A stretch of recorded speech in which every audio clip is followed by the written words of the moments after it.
pra vocês, a gente indo pra casa da madrinha, porque a minha mãe vai trabalhar.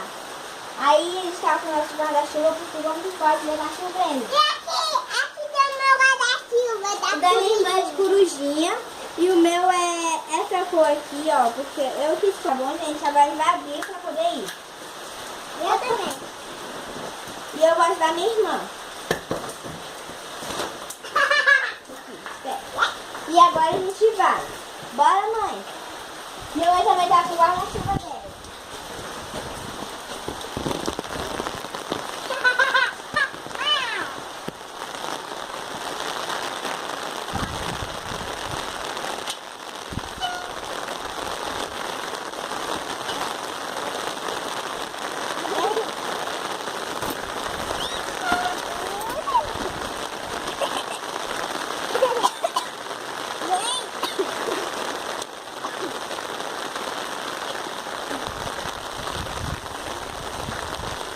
Então, gente, a gente vai continuar indo aqui, vai reto, vai virar.